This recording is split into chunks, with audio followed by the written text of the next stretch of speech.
ॐ तव कथामृतं तप्तजीवनं कविभिरीडितं कल्मषापहं श्रवणमङ्गलं श्रीमदाततं भुवि गृह्णन्ति भुविदा जनाः। श्री रामकृष्ण वचन सुधा परिच्छेद 15 सर्कसमा श्री रामकृष्ण।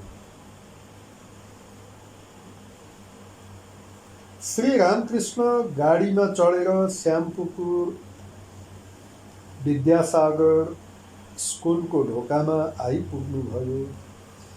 दिनको 3 बजेको समय हुँदो हो।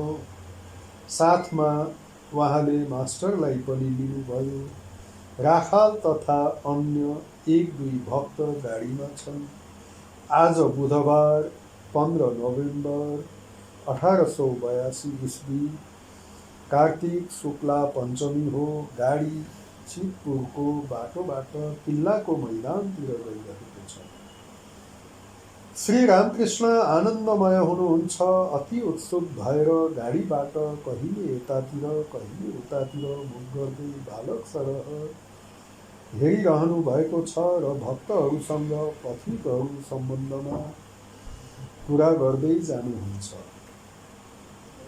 मास्टरसँग भन्दै हुनुहुन्छ, हेर सबैजनालाई देख्छु कस्ता निम्न दृष्टिका छन्। पेटकै लागि सबै गइरहेछन्, ईश्वरपट्टि दृष्टि कसैको छैन। श्री रामकृष्ण आज किल्लाको मैदानमा विल्सन सर्कस हेर्न गइरहनु भएको छ। मैदानमा पुगेर टिकट किनियो। 8 आनाको अर्थात् अन्तिम श्रेणीको टिकट। भक्तगण श्री रामकृष्णलाई लिएर अग्लो स्थानमा गएर एउटा बेन्चमा बसे।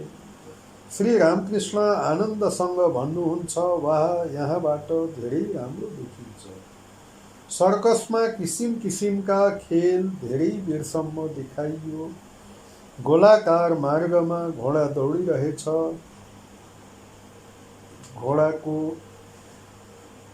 ढाडमा एक खुट्टा टेकेर एउटी मेन उभिएकी छ। फेरि बीचबीचमा अगाडि ठुला ठुला फलामका चक्र छन्।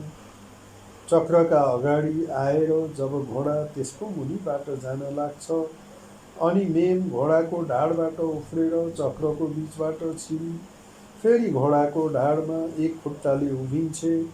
घोडा एकपटक छिटो छिटो त्यस गोलाकार बाटोमा दौडन लाग्यो। मेम पनि त्यसै प्रकार ढाडमा उभिएकै छ।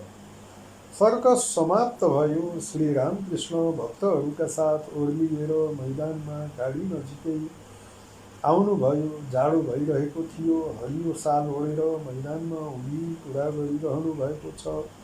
नजिकै भक्तगण छन्। एक भक्तका हातमा मसला, ल्वाङ, अलैँची आदिको एउटा सानो थैली छ। त्यसमा केही मसला र विशेष रूपले दालचिनी छ। श्री रामकृष्ण मास्टरसँग भनिरहनु भएको छ, हेर मेम कसरी एक खुट्टाको सहाराले घोडामाथि उभिएको छ अनि घोडा तेजीसँग दौडिरहेको छ। कति कठिन काम छ। धेरै दिन अभ्यास गरेको हुनुपर्छ, तब न यस्तो सिकी।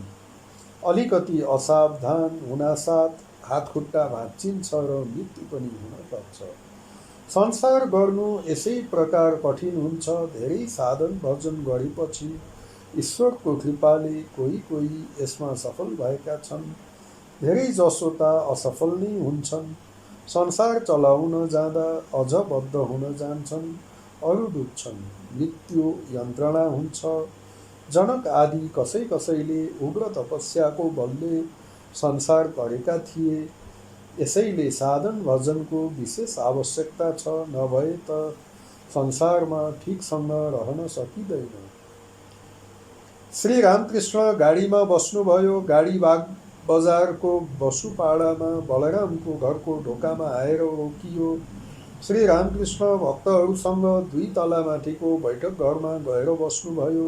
साँझ परेको छ। बत्ती बालियो। श्री रामकृष्ण सर्कसको कुरा गर्दै हुनुहुन्छ। अनेक भक्तजन एकत्रित भएका छन्।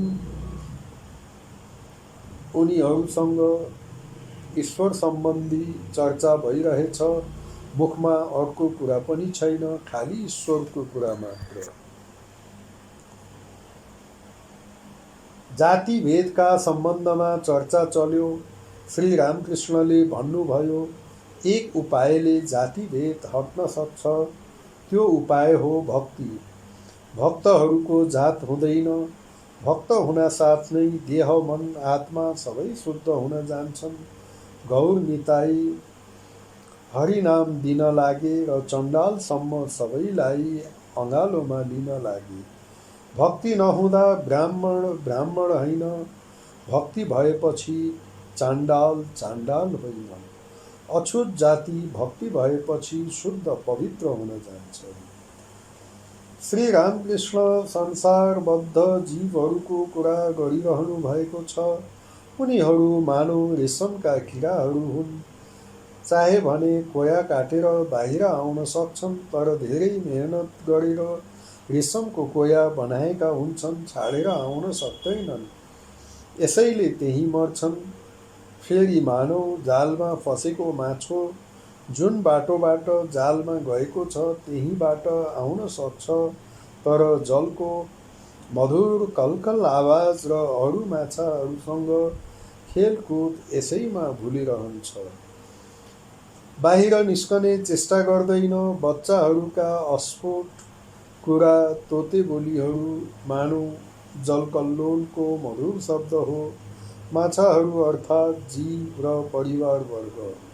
तर जो एकै दौडमा भागेर जान्छन् उनलाई भन्छन् मुक्त पुरुष। श्री रामकृष्ण गीत गाइरहनु भएको छ। भावार्थ, महामायाको विचित्र माया छ।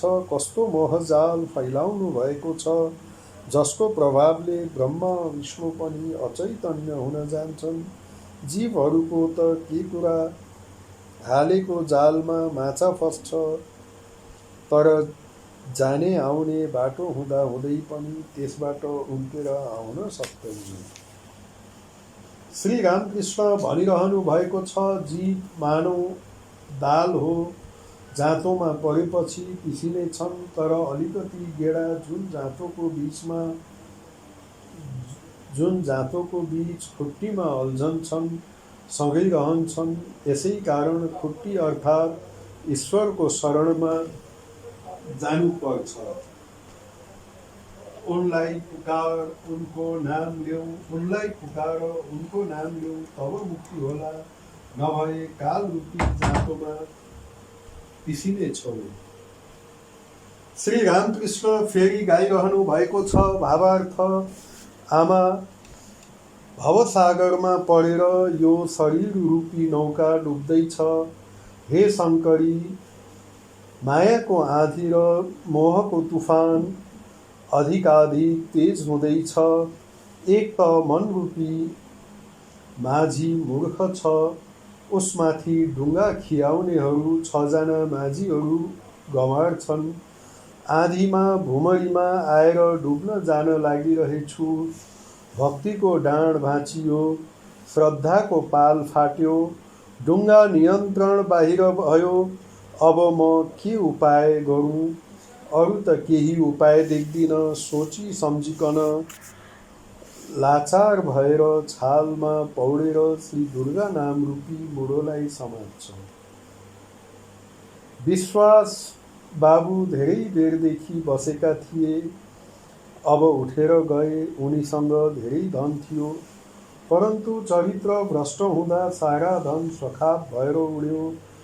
अब स्त्री कन्या आदि कसैको वास्ता गर्दैनन्।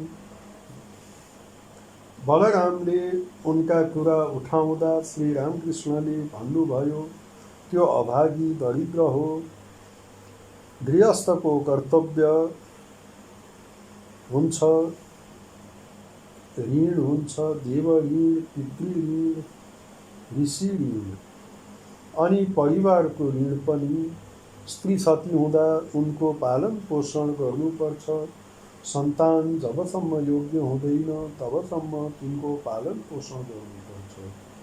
साधु मात्र नै सञ्चय गर्दैनन्, पक्षी र जोगी सञ्चय गर्दैनन्। तर पोथी पक्षीको बच्चा भएपछि ऊ सञ्चय गर्न लाग्दछ। बच्चाका लागि चुच्चामा उठाएर खाना दिएर जान्छे। बलराम: अब विश्वास बाबुलाई साधु सङ्गत गर्ने इच्छा छ। श्री रामकृष्ण हाँस्दै: साधुको कमण्डलु 4 धाम घुमेर आउँछ, तर जस्ताको तस्तै तितोको तितैले रहन्छ। मलय हावा जुन वृक्षमा लाग्दछ ती सबै चन्दन बन्दछन्, तर सिमल बर आदि चन्दन बन्दैनन्। कोही कोही साधु सङ्गत गर्छन् गाँजा पिउनका लागि। हाँसो: साधुहरू गाँजा पिउँछन्, यसैले मानिसहरू उनीहरू कहाँ गएर बस्छन्, गाँजा तयार पार्छन् र प्रसाद पाउँछन्। सबै हाँस्छन्। ओम निरञ्जनं नित्यम् अनन्तरूपं भक्तानुकम्पाधृतविग्रहं वै ईशावतारं परमेशमिड्यं तं रामकृष्णं शिरसा नमामि।